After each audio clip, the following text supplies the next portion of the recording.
Saya Muhammad Aurel, siswa SMP Negeri 1 Karimun kelas 83 akan bercerita tentang legenda si pahit lidah.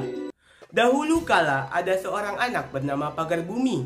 Ia mempunyai 6 saudara yang telah mengembara tak tahu rimbanya. Suatu hari ahli kerajaan bertemu dengan Pagar Bumi.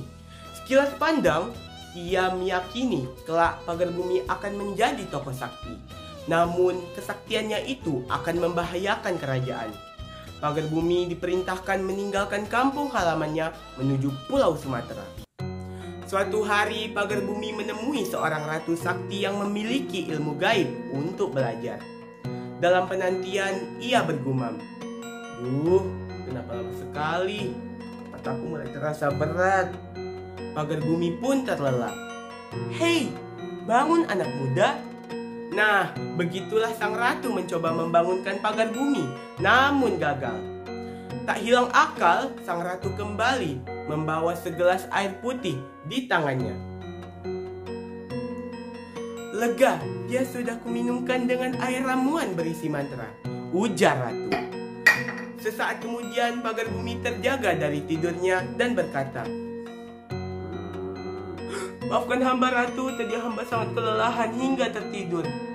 Atas kejadian itu, Pagar Bumi merasa malu dan segera berpamitan.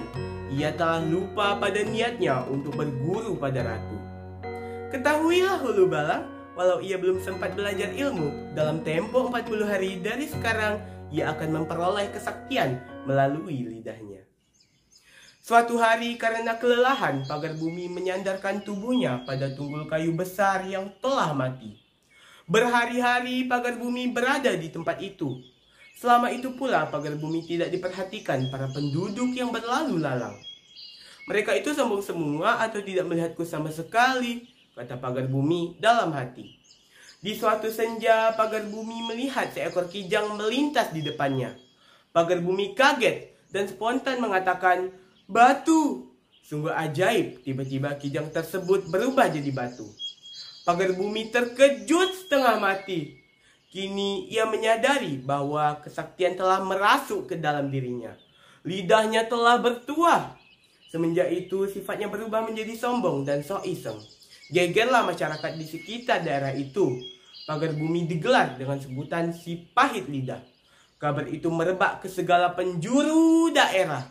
Karena kabar tersebut, berbagai daerah mengatur siasat agar terhindar dari sihir si pahit lidah.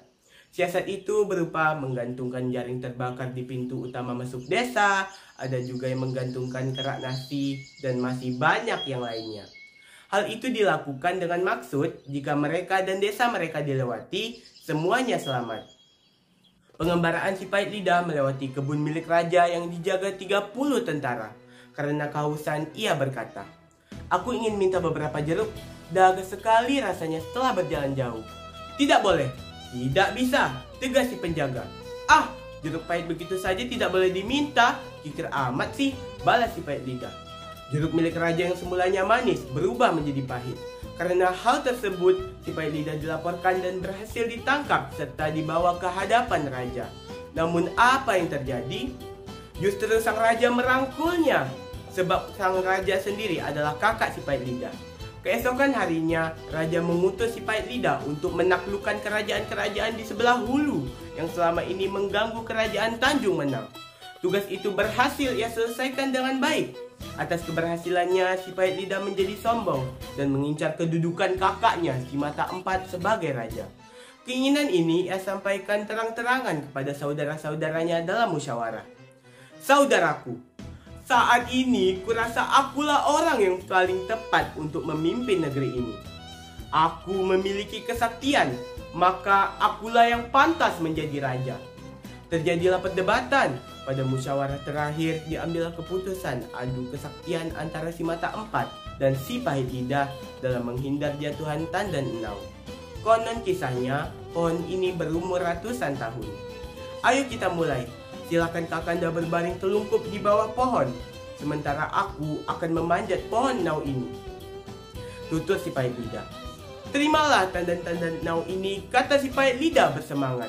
Namun sayang hingga jatuhan tandan ke-10, tak satu pun mengenai sasaran. Inilah kelebihan si Mata Empat. dapat mengecohkan pandangan lawan.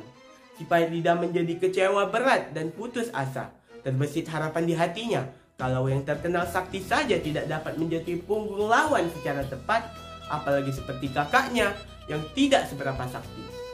Bersiaplah berbaring, wahai Adinda. Aku pula yang akan menjatuhkan tandan-tandan Nau itu, teriak si mata empat. Untuk tandan pertama, aku sengaja memilih yang kecil. Terimalah. Aku berhasil, tandan-tandan Nau tidak mengenai punggungku. Si pahit lidah tersenyum lega. Untuk tandan kedua, agak besar. Terimalah, teriak si mata empat. Aduh, perih. Aku harus kuat, aku harus bertahan. Tandan ketiga, keempat, terimalah, teriak si mata empat. Semuanya jatuh tepat mengenai punggung. Sakit, perih. Si pahit lidah meringis lirih. Hingga jatuhan tandan kelima, si pahit lidah tidak bergerak lagi. Ia telah menemui ajalnya. Di sisi lain, si mata empat berkata, dia dijuluki si pahit lidah. Akan ku coba apakah benar lidahnya pahit. Si mata empat menjulurkan lidahnya tepat mengenai lidah adiknya. Seketika itu juga ia berteriak, kepalaku pusing sekali, pahit, lidahnya beracun. Si empat mata pingsan lalu mengembuskan nafas terakhirnya. Nah, teman-teman, pelajaran yang dapat kita ambil dari kisah ini, seseorang yang memiliki kelebihan hendaknya jangan menggunakan kelebihan tersebut untuk pamer dan berbuat sesuka hati. Itu namanya sombong. Setiap kelebihan pasti ada kekurangan. Demikianlah kisah si pahit lidah saya sajikan. Semoga kita bisa menjadi orang yang memberi manfaat bagi banyak orang.